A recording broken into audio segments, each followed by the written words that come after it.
One of my sprinters has one of the highest stroke rates I've seen in over 20 years of coaching. She's fast, like I mean ridiculously fast. But her hundreds, they fade. Every time the front half looks absolutely electric. And then somewhere around the 60-meter mark, she starts working harder, but goes slower all simultaneously. We've spent a long time looking at her catch, her underwaters, her turn, and to be completely honest, those boxes are checked. Underwaters, powerful, and her turn, fast. She gets those legs over in a blink of an eye. So we started to really break down her stroke and see where we were losing this speed, why she was dying in those last 40 meters. That's when I noticed that her finish was stopping before she was even getting to her hip. Her hand was exiting the water before it went past the thigh. Every stroke, every single time, it wasn't just a one off. At race speed, she was cutting the most powerful phase of her pull completely short, rushing to get her hand back to that catch position because her stroke rate demanded it. She was spending everything up front and collecting nothing at the end of her stroke. So last week, I put her on alternating finish skull drill. About 10 seconds, so about half the lap or so. She lifts up her head and shouted, "I really hate this drill." I stared at her. She's in the middle of the pool in lane 4. Everyone else is doing this drill, and she's shouting out, "I really hate this drill," to the entire pool deck. I told her, I should say I shouted across the pool that that was exactly the point. She had never used that part of her stroke before. Her body had no idea it existed and had no idea how to execute on those muscle groups. And when we measured her distance per stroke after incorporating the finish, even at a slower aerobic pace, it extended significantly, which means when she actually learns to hold it at race speed, she'll get more distance per stroke, even at a higher stroke rate. Essentially, she's getting free speed that she never had before. And she's been swimming past this her entire career. Today, I'm going to show you exactly what the finish is, why it disappears for most swimmers, and the 3 drills that will make it impossible for you to ignore moving forward. Let me explain what actually is happening at the end of your stroke mechanically. Because once you understand this, you'll never look at your freestyle the same way. When your forearm and hand enter and start pushing back towards the hip, your lat, the biggest muscle group in your upper body, is completing its full range of motion. Now, that's not a small thing. This is a big muscle group. That's the engine finishing its cycle. When you exit too early, the lat never gets to finish that power phase. You started the most powerful part of your movement and then abandoned it halfway through. It would be like revving a car for a drag race, and then when they say go, you turned off the engine. The result is what a lot of swimmers describe the feeling as: they're working hard, but not really going anywhere. Like the water's kind of holding them back, fighting against them. Like something is slightly off, but they can never really figure out what to name it. The finish is what they can't name. That's the important part. Everything I'm going to show you actually comes from the work that we do inside the Swim Accelerator, my online coaching community for competitive swimmers and their parents who basically show up every day but never feel like they get seen at practice. If your swimmer is working harder and not getting any faster, if they're struggling with race nerves, if something in their stroke feels off, but nobody has been able to tell you what it is, that's exactly where we start. The Swim Accelerator is free to join, no credit cards, no algorithms. It's a very active and friendly community. The link is in the description below. Now, let's get back into talking about our stroke. Here's the thing about the finish. It gets cut short for completely understandable reasons. The recovery in freestyle usually feels pretty urgent. The moment the pull phase ends, the brain starts thinking about that next stroke. Get that arm over, set that next catch, keep the momentum up. And so the hand kind of exits early. We sometimes lose like 6 inches before we even get to the hip. And in some cases, I've seen them even more. You stop almost like just past the armpit because the body has already moved on to that next stroke. It feels like it needs to get to the catch earlier and earlier and earlier. Now, 6 inches might not seem like a big deal, but those 6 inches aren't just for extra distance. They're the propulsion phase of the stroke. They're where the lat drives the final push and where your body gets that surge forward that great swimmers describe as a glide. That feeling of momentum is what carries you between each stroke. Without it, every stroke is basically a reset from zero. You're pulling yourself through the water instead of being launched through it. There's also a technical piece here that most swimmers and coaches miss entirely. The thumb tells a story. In past videos, we've talked about at the catch, we've talked about the pinky and the ring finger catching that water, holding that water initially in our stroke. But at the finish, it's the thumb's turn to tell the story. If your thumb is not brushing your thigh before your arm exits the water, you're leaving the finish incomplete every single stroke. Now, if you multiply that across 200 free, you're talking about dozens of incomplete power cycles. A complete finish also engages the tricep at the end of the push. That's the muscle that finalizes the propulsion. So if you exit early, the tricep never gets to fire, at least not in a meaningful way that's going to help you swim faster. You're leaving one of the key muscles in your stroke basically on the bench for an entire race. That's what the drills are going to fix, and they're going to fix it through feel because you can't think your way through a better finish. You actually have to feel it first. So, the first drill we're going to talk about is called single arm extended freestyle. Basically, for this drill, you're going to have one arm out at the catch, extended. You might want to throw on a snorkel to reduce the amount of breathing. And your other arm is going to be down by your hip, sculling right here. When you're doing this drill, you're removing the alternating arm pattern that forces your brain to slow down and actually feel every phase of the stroke independently. There's no urgency to switch. There's no next stroke pulling your attention forward prematurely.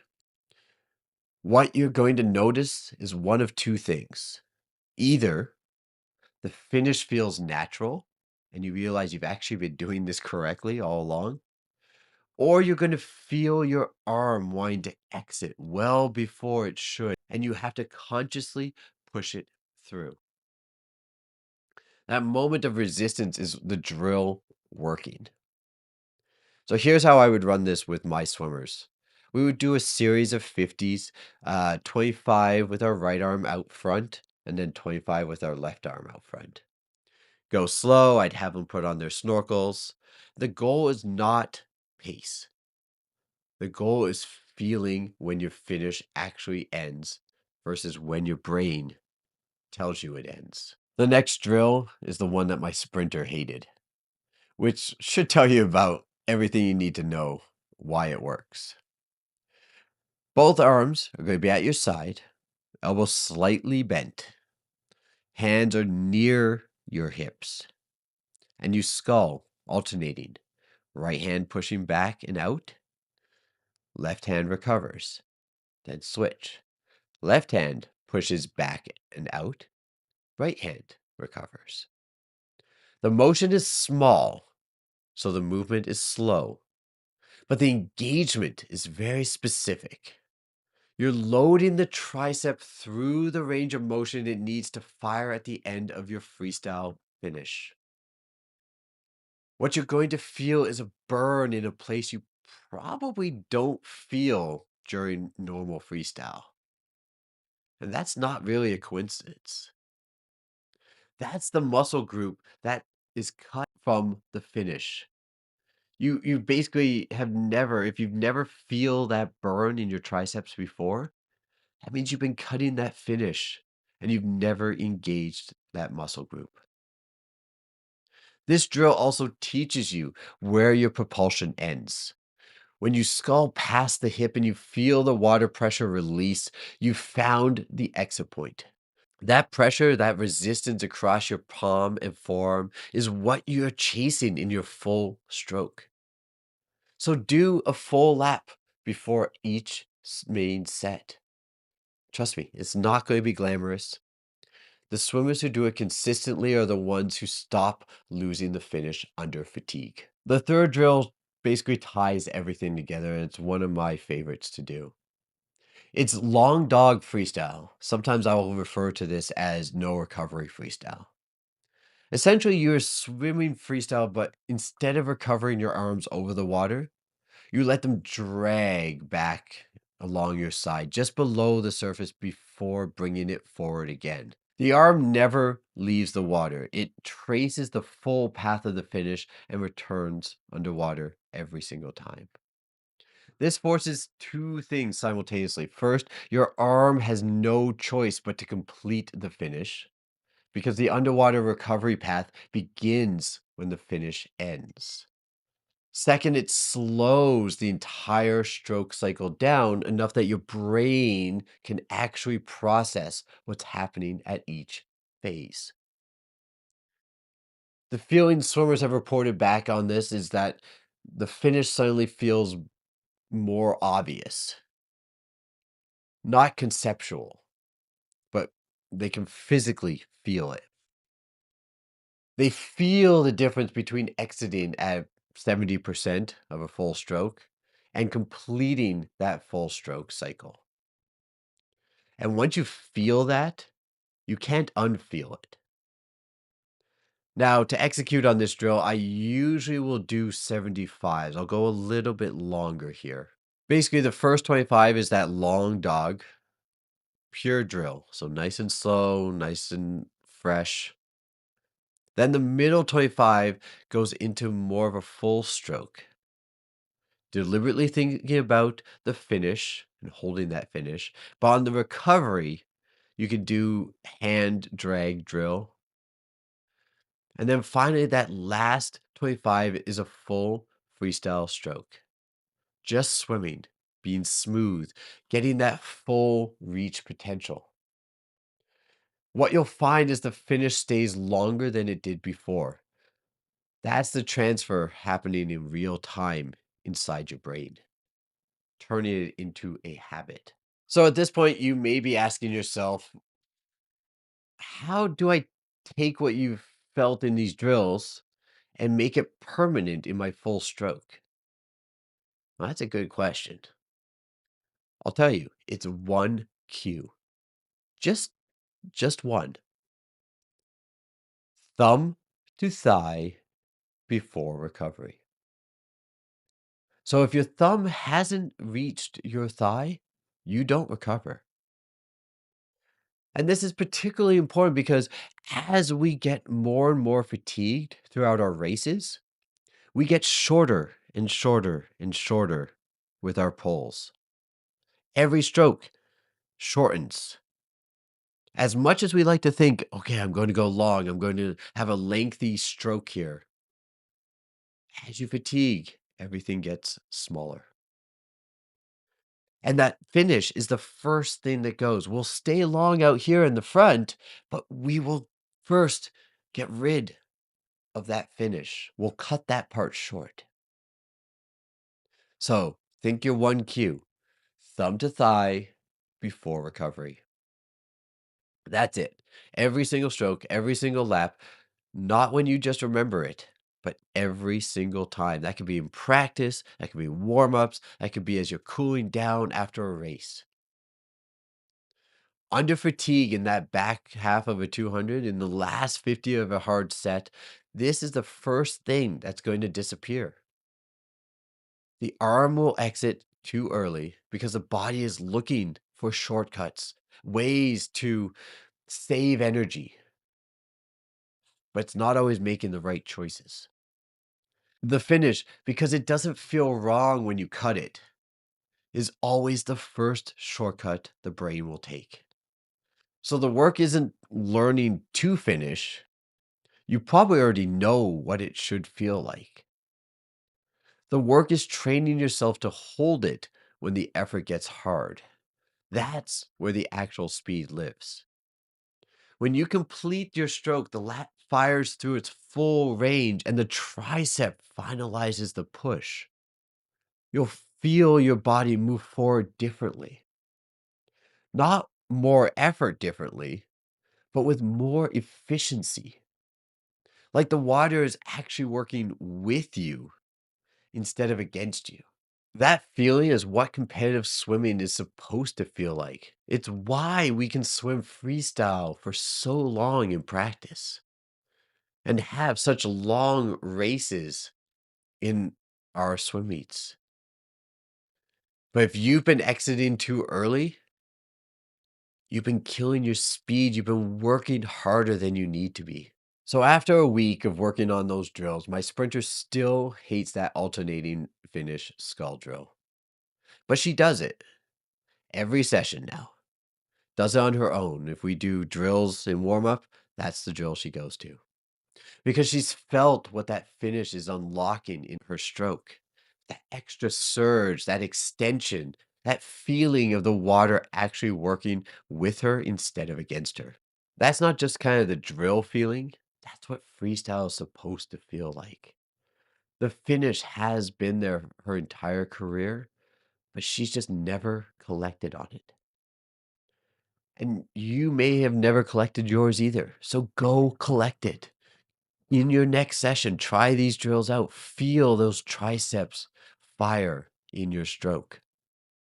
If this is the kind of work that you want to do on your stroke, getting very specific, precise, detailed level stuff that actually will move the needle, this is what we do inside the Swim Accelerator every single week, every single day. We do technical breakdowns, drill progressions, the cues that translate from practice into race speed. We also do a lot of mindset work as well. Because I don't believe we need to get rid of race nerves. We just need to handle them better. The Swim Accelerator is free to join. Again, no credit cards up front, no algorithms. You will see all the content that we have and meet some pretty amazing people on the way. Come in and tell me what's not clicking in your stroke right now. That's where we'll start. I don't give you generic information that we just find on the web. You can come to YouTube for that.